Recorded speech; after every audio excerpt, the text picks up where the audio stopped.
Estás en Radio Alberquilla. Adelante.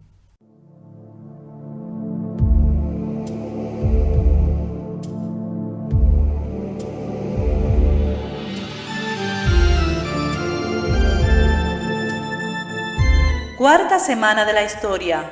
Un camino de fe con historia.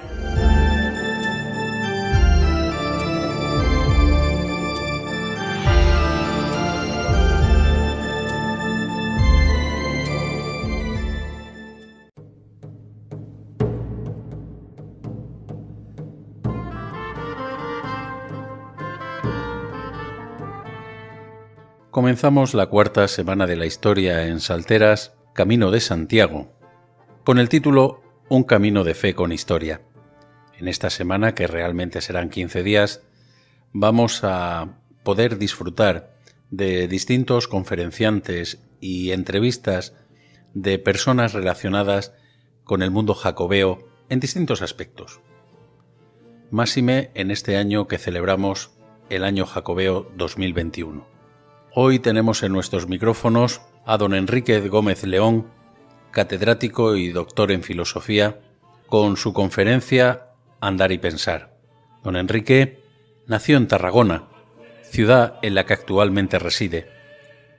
Estudió filosofía en la Universidad de Barcelona, donde obtuvo el premio extraordinario de licenciatura y el grado de doctor, con una tesis sobre Heidegger y el lenguaje. Este doctorado le mereció la nota más alta, cum laude, y por unanimidad. En 3 ocasiones sucesivas ha ampliado estudios en Alemania. Ha dado clases en el Instituto Alemán de Barcelona, las universidades de Barcelona y Tarragona, y en unos pocos institutos de su ciudad natal. Ha completado su formación con el aprendizaje de lenguas clásicas y modernas, latín, griego, francés, alemán e inglés, así como con estudios náuticos. Es capitán de yate, algo de lo que se siente particularmente orgulloso. Además de diversos artículos de su especialidad publicados en revistas españolas y extranjeras, Enrique Gómez León es autor de 3 libros de relatos.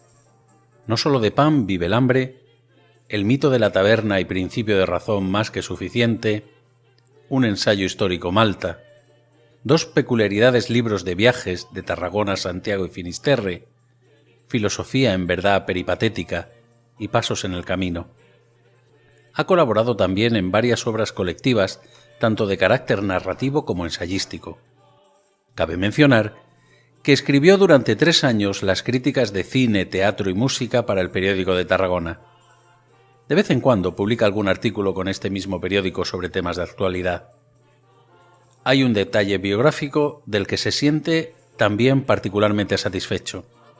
Desde el año 1990, y sin apenas interrupciones, cada miércoles se reúne un grupo de profesores y exprofesores de filosofía, constituidos ya como seminario permanente adscrito a la Universidad de Tarragona, para estudiar y analizar obras y temas de la tradición reflexiva occidental. Estrechamente vinculado con el Camino de Santiago, habiendo ocupado en varias ocasiones puestos directivos en la Asociación de Amigos del Camino del Campo de Tarragona, de donde también es socio de honor. Si hay que poner algunas aficiones, por aquello de ofrecer un retrato más completo del individuo, el mar y la montaña, navegar, nadar y bucear, caminar, montañismo y esquí. Este es el semblante de la persona que hoy va a dar su conferencia, repito, don Enrique Gómez León, cuyo título es Andar y Pensar. Gracias un año más, don Enrique, por participar en la cuarta semana de la historia. Usted está vinculado a la sección de educación permanente y a Radio Alberquilla como colaborador de uno de los programas que usted realiza. Le cedemos la palabra. Adelante, don Enrique.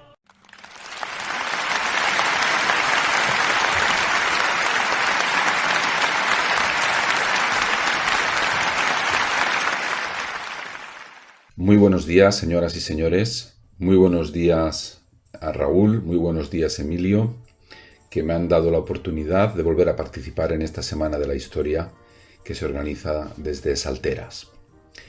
Voy a hablar de mi experiencia en el Camino de Santiago y lo haré leyendo unas páginas que escribí que intentaban recapitular la experiencia que yo había llevado a cabo saliendo desde mi casa en Tarragona y caminando en 40 días hasta Santiago y hasta Finisterre en un invierno muy lluvioso y también muy lleno de nieve del año 2008.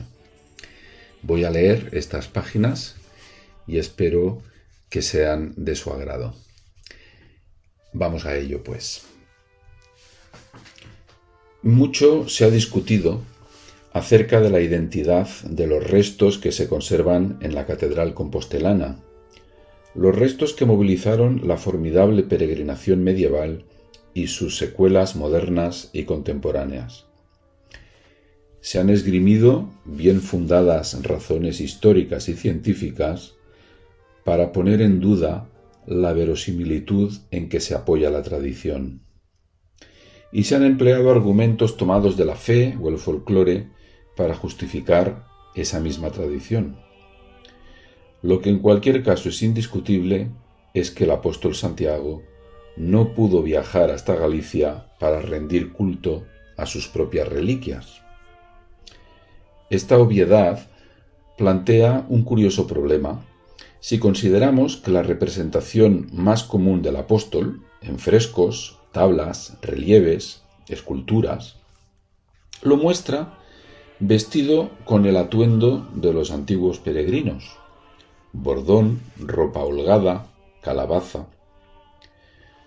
Podemos conjeturar que el artista que escogió este modelo icónico buscaba una imagen ejemplarizante, pero el hecho tiene su interés al comparar esta representación con muchas otras que también no son familiares y en las que el santo o la santa de turno aparecen detenidos en un gesto que resume su existencia terrenal o legendaria: una crucifixión, unas llagas, un martirio, una batalla.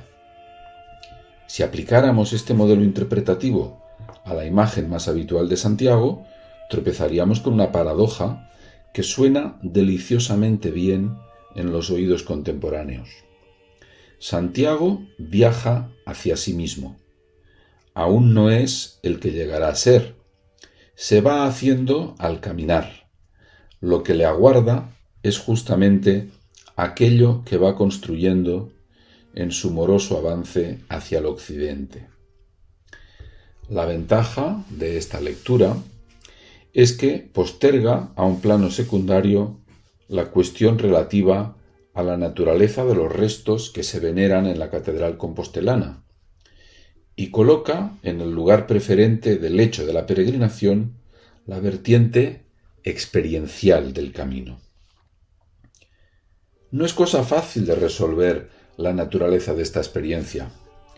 Muchos son los peregrinos y las experiencias son muchas, como asimismo son diversas las razones que originaron la peregrinación de cada cual. Parece sensato renunciar a la formulación de una teoría general de las peregrinaciones, pero también parece necesario, al menos para cada peregrino en particular, intentar convertir la experiencia singular en una enseñanza que pueda ser descrita, compartida y no sólo inmediatamente vivida. Con esta pretensión me permito el lujo de hablar de mi propia experiencia peregrina. Y me serviré de una anécdota para organizar esta breve exposición. Había llegado a Burgos, era a finales de noviembre de 2008. Una jornada larga, 3 semanas después de haber empezado a caminar en Tarragona. De camino al albergue me senté en un banco. La tarde, repentinamente serena tras una mañana incierta, invitaba a la contemplación apacible de los monumentos y del ajetreo de la ciudad. Era viernes. Todo anunciaba el bullicio del fin de semana. Le pregunté algo a un individuo que se sentaba en otro banco. Me respondió amablemente. Calló un par de segundos y reanudó la conversación de la siguiente manera. Dice: no sé para qué vas a Santiago. Ya se sabe que allí no está el cadáver del apóstol. Es un cuento. Más te valdría caminar la ruta del Cid. Al menos esto es histórico. Se despidió con idéntica cortesía y se fue. No aprecié la menor hostilidad en sus palabras, ni tampoco el menor deseo de entablar una conversación. Dijo lo que dijo como si lamentara que alguien pudiera perder el tiempo de esta manera, pero sin acritud, sin vocación pedagógica, dispuesto a aceptar que hay gente rara que está en su perfecto derecho a comportarse como quiera. Tampoco yo me sentí menoscabado por su opinión, ni siquiera impelido a responder. La parte de sus comentarios en que banalizaba el viaje a Santiago resbaló sobre mis oídos sin causar desperfectos. Sin embargo, me llamó mucho la atención su referencia positiva a la ruta del Cid. Esta declaración activó algo en mi cabeza. De un modo todavía borroso, me sentí emplazado a replicar. No inmediatamente, desde luego. Tenía 500 kilómetros por delante para entretenerme. Graciosamente se me había propuesto una tarea más: recrear una conversación que solo se insinuó. Pensé que la labor conseguiría aclararme cuestiones que silenciosamente yo también me planteaba. Rumié el asunto sin prisas.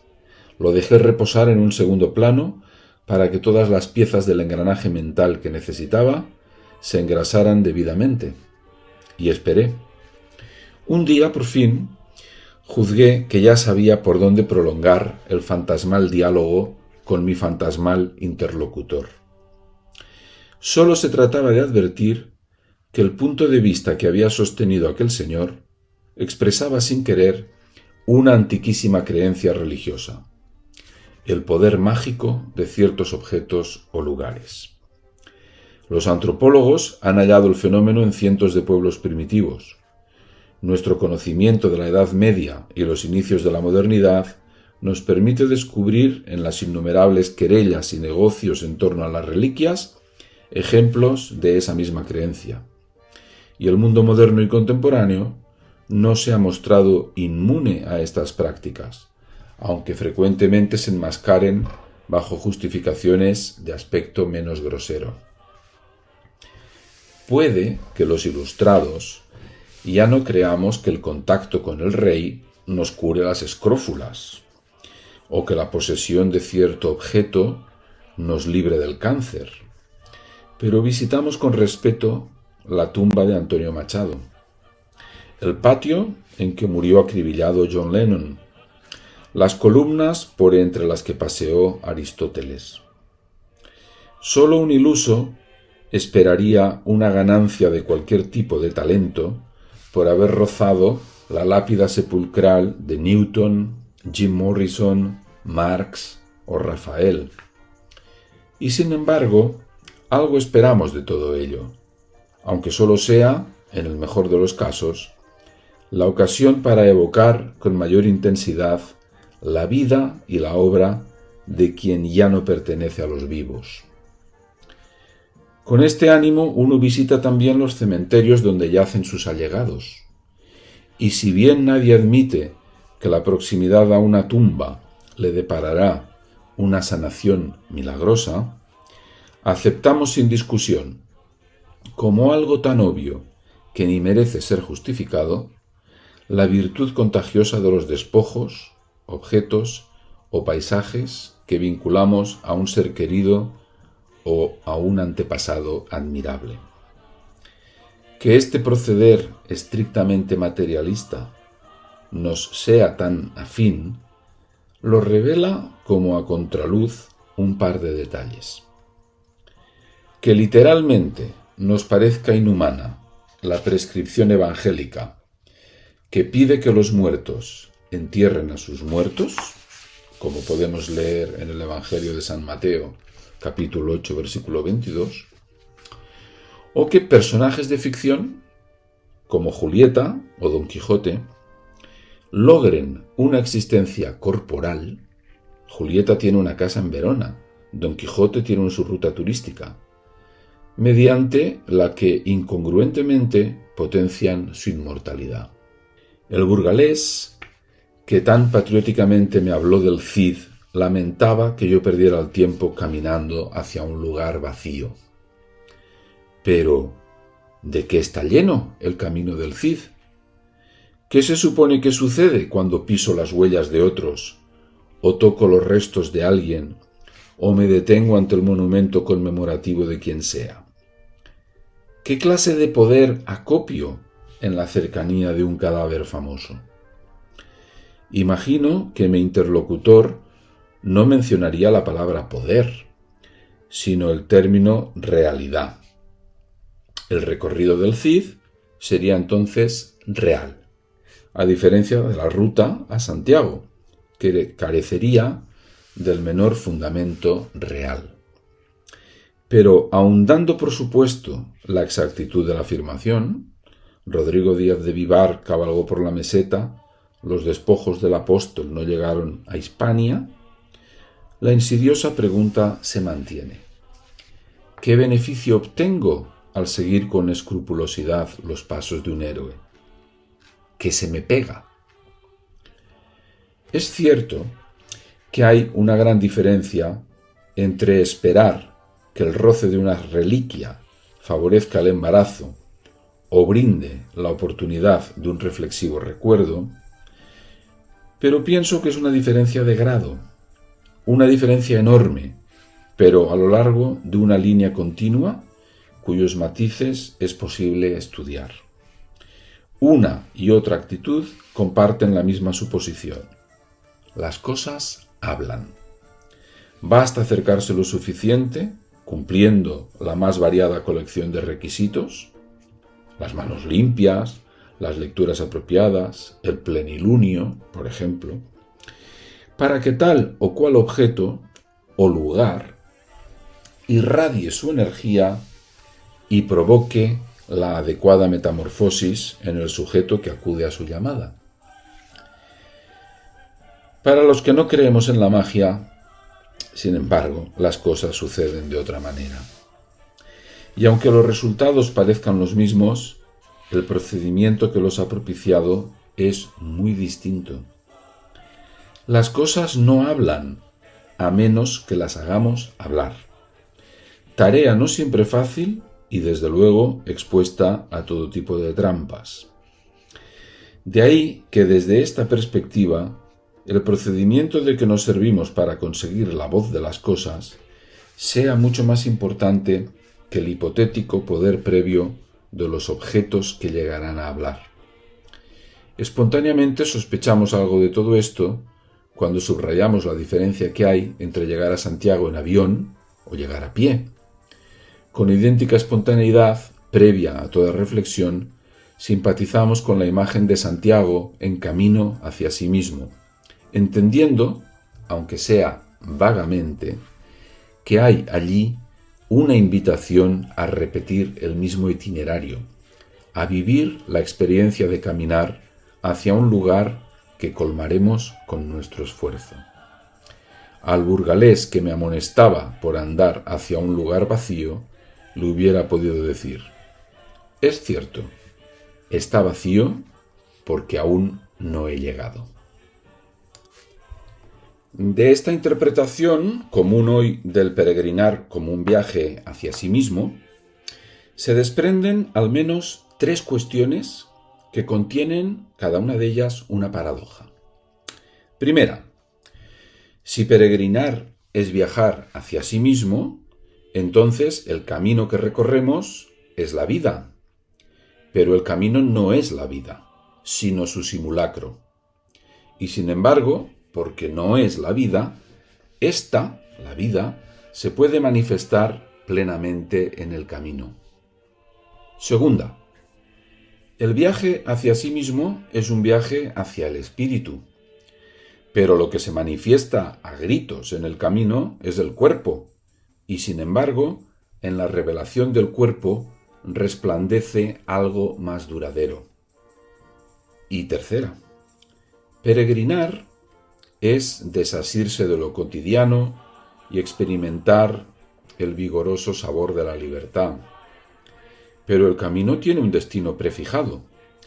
Y sin embargo, en esta sumisión a la meta, uno vive con singular beatitud la libertad. Voy a comentar brevemente cada una de estas tres paradojas. La primera, si nuestra identidad es algo que debe ser conquistado, parece razonable afirmar que nuestro rostro definitivo lo adquirimos solo al final de nuestros días.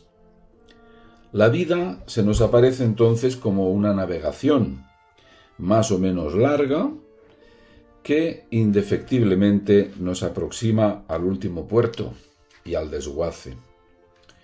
Que el tránsito sea una preparación para lo que venga después, o que se consuma en su mismo dinamismo, no es un asunto trivial, pero en todo caso no afecta a la naturaleza de la comparación.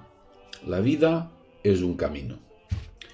Desde antiguo y en las más diversas tradiciones se ha jugado con esta metáfora hasta la saciedad. La tentación de llevar más allá la imagen y, a mi juicio, caer en el error es seductora. Si la vida es un camino, entonces el camino es la vida. La tesis, que no es infrecuente oír entre los peregrinos más entusiastas, expresa veladamente lo siguiente. El día a día es insustancial, una telaraña confusa en la que nos extraviamos. Su inanidad sale a la luz cuando, despojados de cuantas preocupaciones nos atribulan, nos echamos a andar. En unos pocos días, el mundo cotidiano ha perdido solidez y una rara plenitud nos recuerda que la verdadera existencia está lejos de lo que hemos dejado atrás. Aunque esta descripción se ajusta a lo que muchos hemos sentido, desearía interpretarla de otra manera. El camino, creo, no es la vida, sino su representación, su simulacro. En el lenguaje teatral, representación es puesta en escena, o juego, como aún es reconocible en el play inglés o en el Spiel alemán. El camino es entonces un juego, y como tal, se presta a ser representado a su vez por un esquema que lo alude. Es sabido que algunos han visto en el juego de la oca esta secreta alusión. Los más devotos partidarios de cualquier forma de esoterismo le han sacado partido a la analogía, exagerando, en mi opinión, la carga simbólica de cada una de las imágenes que ocupan las casillas del tablero. A veces creo que lo han hecho para ennoblecer un juego que de por sí es bastante soso. Debilitando esa misma carga simbólica, pero aprovechándose de ella, una plaza de Logroño ha convertido su pavimento en un enorme tablero en el que monumentos emblemáticos de las ciudades que atraviesa el camino sustituyen a los dibujos originales del juego de la oca. Que este saltar de casilla en casilla tenga algo que ver con la vida, parece confirmarlo una conocida forma literaria que en catalán se llama auca, término que procede del latín vulgar auca, oca.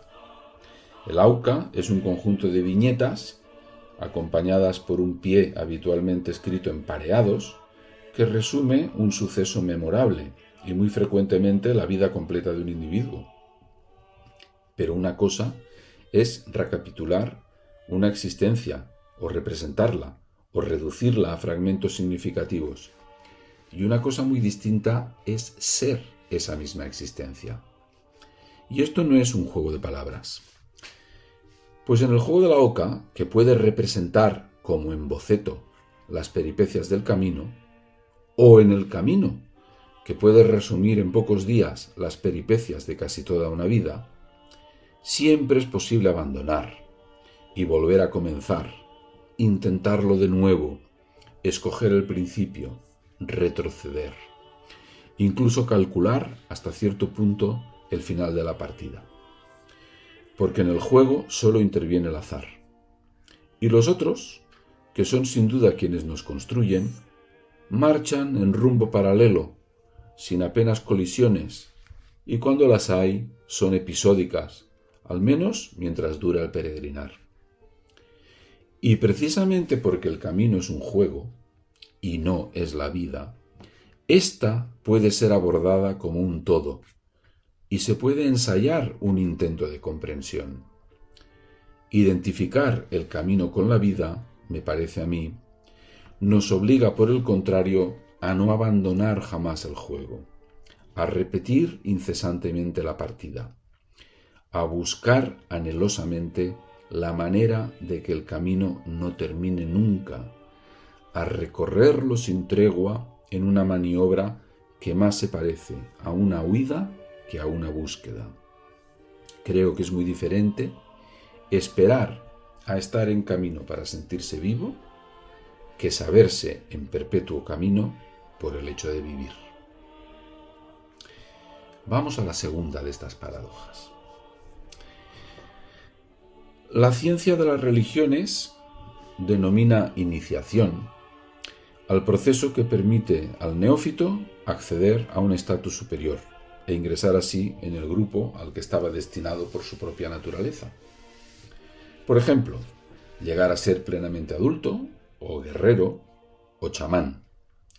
El proceso incluye habitualmente enseñanzas y pruebas, a menudo dolorosas, con frecuencia largas, de vez en cuando secretas. Quien supere las pruebas completará la iniciación, por lo que el iniciado siempre será aquel que lo merecía. Pero si se lo merecía, habrá que concluir que en cierto modo ya estaba llamado a ser lo que ha llegado a ser. Por este motivo, aunque la iniciación suministre en algunos casos una información que el neófito aún no conocía, por ejemplo el poder de ciertas plantas, el proceso es sobre todo la piedra de toque que permite que se manifieste aquello que permanecía dormido en el sujeto que se inicia. Las pruebas descartan a los incapaces y proporcionan así al que vence la conciencia de su propia identidad. Hay pues en las iniciaciones, o al menos en algunas, algo que podríamos llamar proceso de autoconocimiento.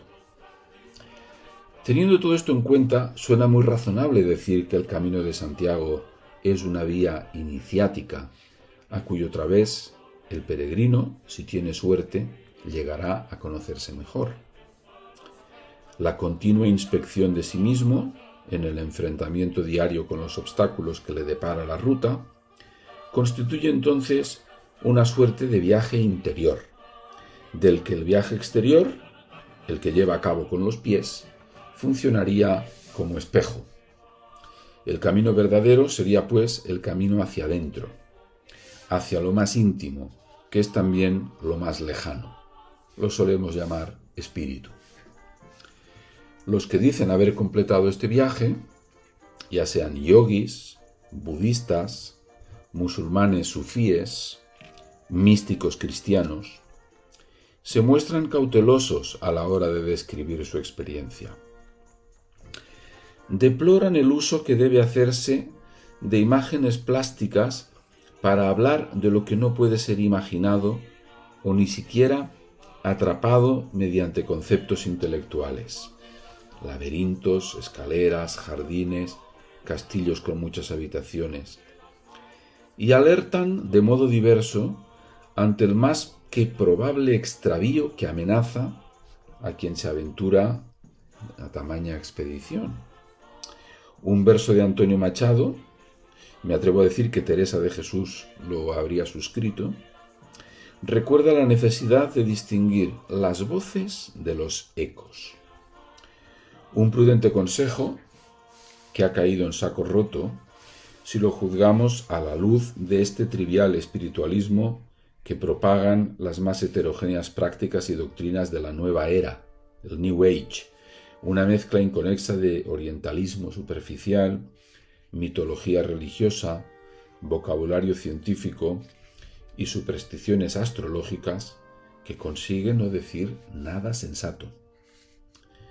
El Camino de Santiago, creo yo, es un antídoto perfecto contra este tipo de mistificaciones. Y lo es porque, en primer lugar, y de una manera relevante, provoca la aparición del cuerpo.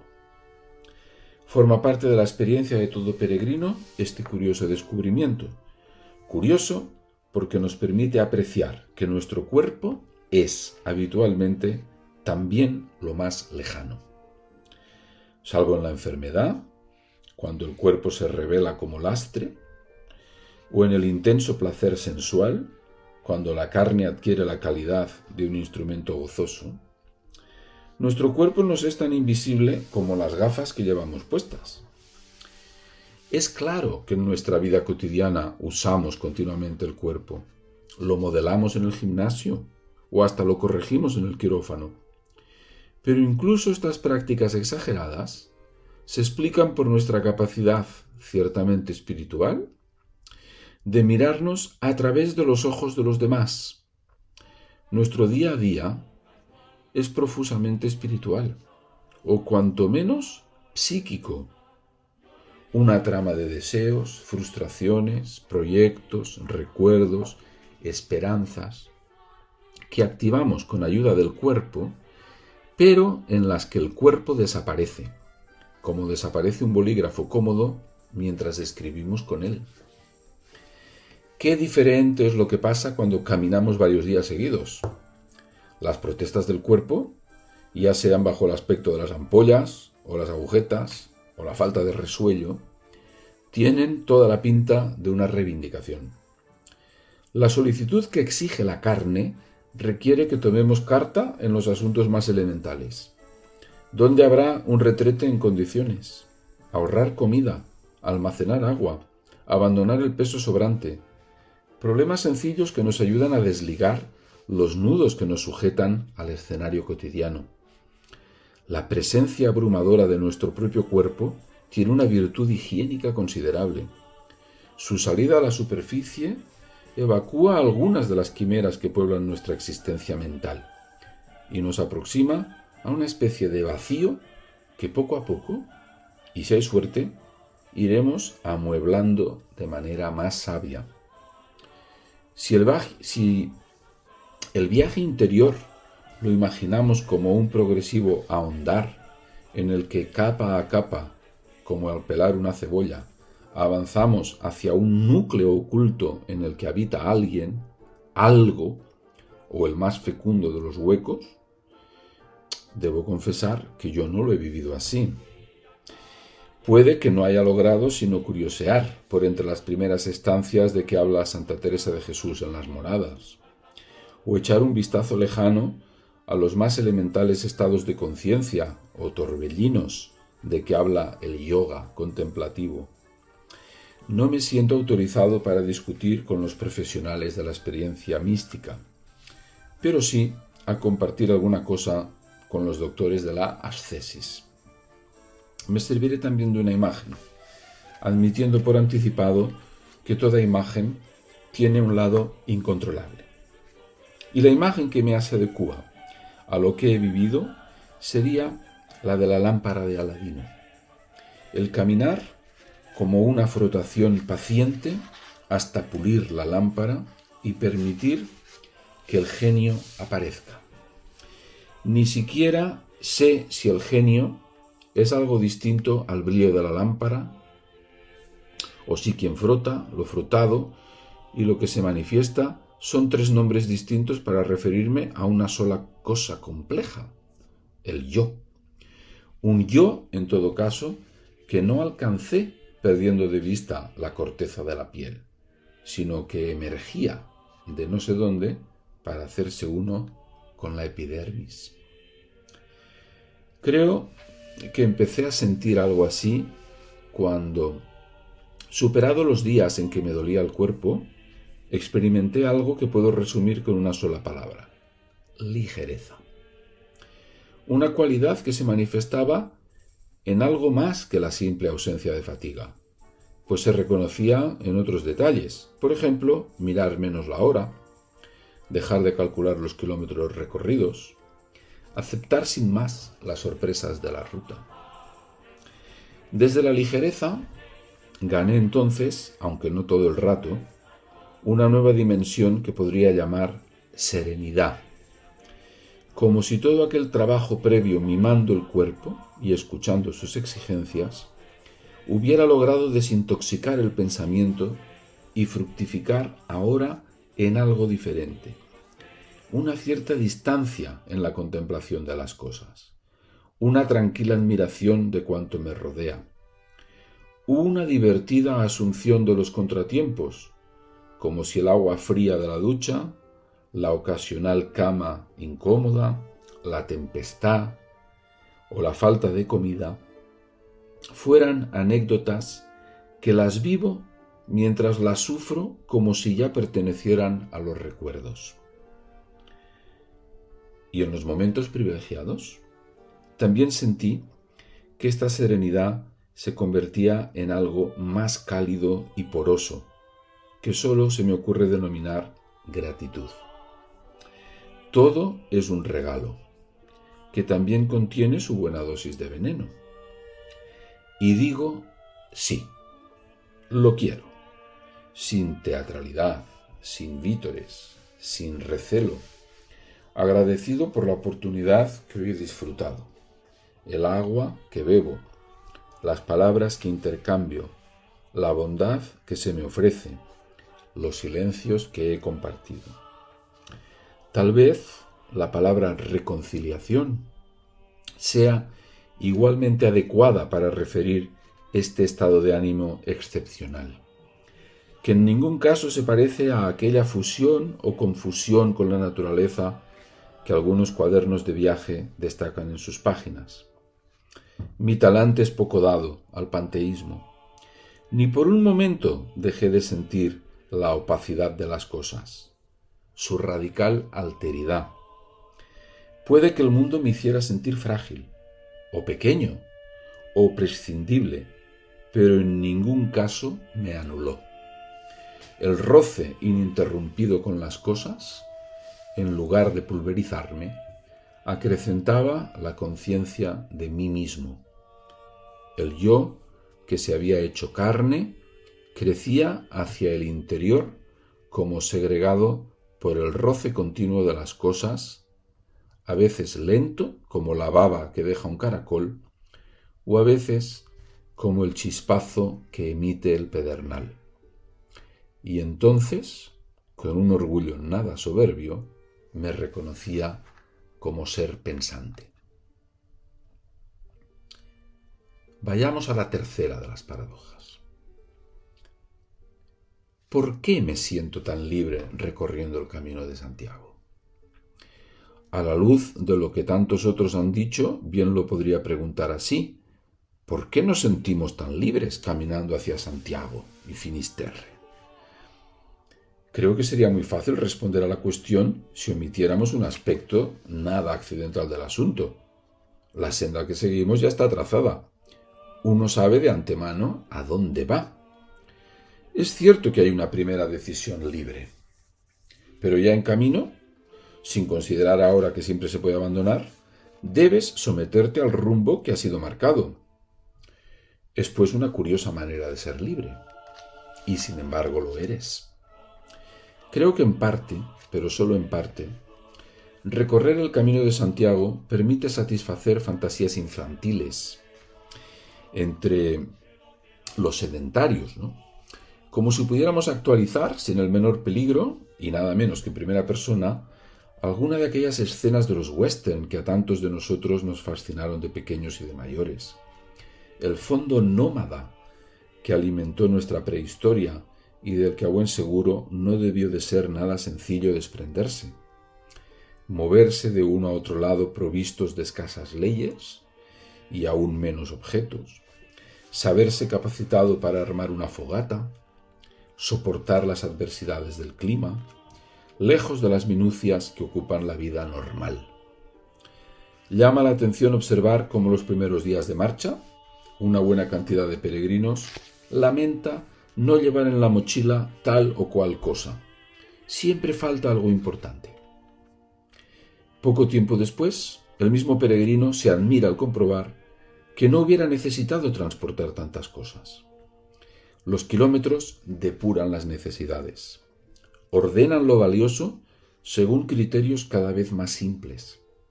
Te enorgullecen con la concesión de una modesta autosuficiencia. El mundo es una bolsa de tela, tu jardín lo que la vista alcanza. Mirar las ciudades de refilón, abrirse cada mañana a un nuevo horizonte, perder y reencontrar a los compañeros de ruta, sentirse un pasajero, aprender que cualquier adhesión es transitoria y, sin embargo, no ser un vagabundo.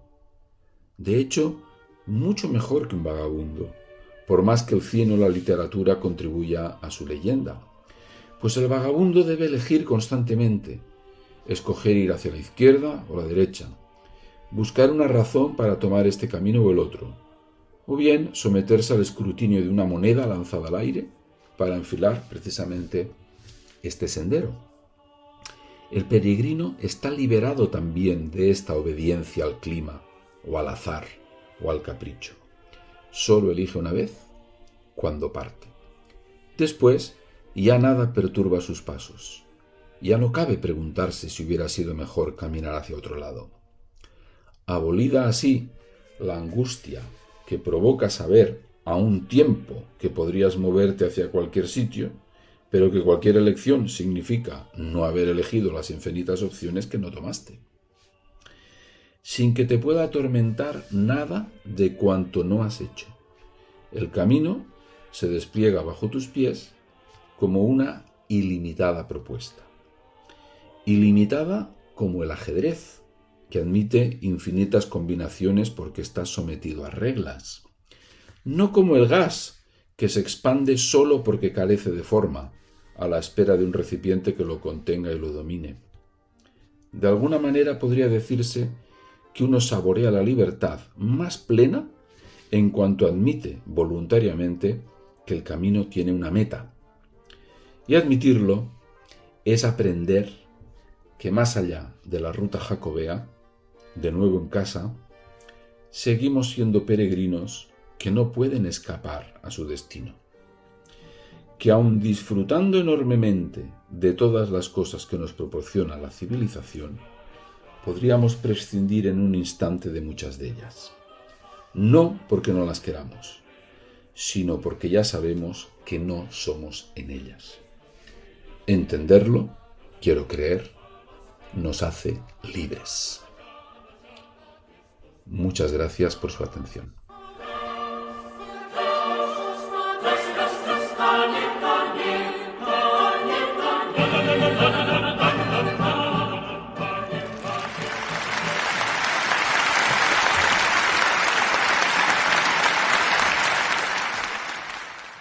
Muchas gracias, querido profesor. Muchas gracias, querido amigo Enrique, por tu magnífica conferencia, que seguro que no nos ha dejado indiferente a ninguno de los que nos hemos atrevido a entender tus disquisiciones filosóficas y hacernos nuestros tus pensamientos compartidos. Creo que nada es casualidad en la vida, y mucho menos que vengas colaborando periódicamente en nuestras semanas de la historia, desde que comenzamos a pensar en ellas ya desde hace 4 años, y que además tengas la enorme generosidad de colaborar en nuestra radio educativa de Radio Alberquilla, con un programa excelente como ha venido siendo y presume otorgarse en el tiempo, como es Grandes Pensadores de la Historia de la Humanidad, del que ya vamos a celebrar nuestros primeros 2 años y que empezaron con aquel filósofo antiguo como fue Tales de Mileto.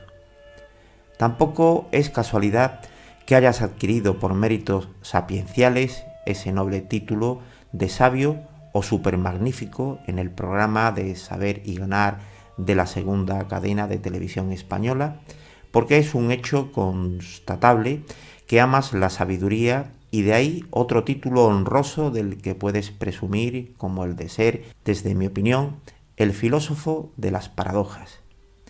En tu conferencia de hoy, que seguro que pasarán a los anales del conocimiento y del mundo jacobeo, nos has vuelto a hablar de 3 paradojas.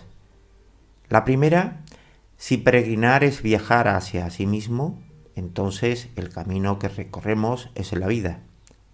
Pero el camino no es la vida, sino su simulacro. Y sin embargo, porque no es la vida, ésta se puede manifestar plenamente en el camino. Segunda, el viaje hacia sí mismo es un viaje hacia el espíritu, pero lo que se manifiesta a gritos en el camino es el cuerpo, y sin embargo, en la revelación del cuerpo resplandece algo más duradero. Y por último, la tercera paradoja, peregrinar es desasirse de lo cotidiano y experimentar el vigoroso sabor de la libertad, pero el camino tiene un destino prefijado, y sin embargo, en esta situación, a la meta, uno vive con singular beatitud la libertad. A lo largo de tu conferencia nos has expresado términos como los siguientes. El camino es un antídoto perfecto porque en primer lugar y de una manera relevante provoca la aparición del cuerpo, porque nos permite apreciar que nuestro cuerpo es, habitualmente, también lo más lejano, salvo en la enfermedad o en el intenso placer sensual, cuando la carne adquiere la calidad de un instrumento gozoso. Nos has hablado que desde la ligereza alcanzaste una nueva dimensión que se podría llamar la serenidad. De la reconciliación alcanzaste un estado de ánimo excepcional. Y para terminar este epílogo, quiero también referirme a cuestiones que todos los peregrinos nos hacemos cada vez que comenzamos un camino y al que nos volvemos a reenganchar cada vez que volvemos a calzarnos nuestras mochilas. Y sería la de ¿por qué me siento tan libre recorriendo el camino de Santiago si la senda ya está trazada? Uno sabe de antemano a dónde va. Es cierto que hay una primera decisión libre, pero ya en camino debes someterte al rumbo que ha sido marcado previamente. Es pues una manera curiosa de ser libres y sin embargo lo eres. El moverse de un lado para otro provisto de escasas leyes y aún menos objetos, soportar las adversidades del clima, lejos de las minucias que ocupan la vida normal, el soportar sobre todo los primeros días de marcha, no llevar aquella u otra cosa que consideras importante y que al cabo de los días ya las consideras superfluas. Los kilómetros depuran las necesidades, el mundo en una bolsa de tela, tu jardín a la vista del alcance de tus ojos. Muchas gracias de nuevo, Enrique, por tu enorme generosidad y un fuerte abrazo virtual hasta que las condiciones sanitarias nos lo permitan de nuevo. Ultrella e Susella, buen camino en la vida y hacia la eternidad. Un abrazo para todos y hasta siempre.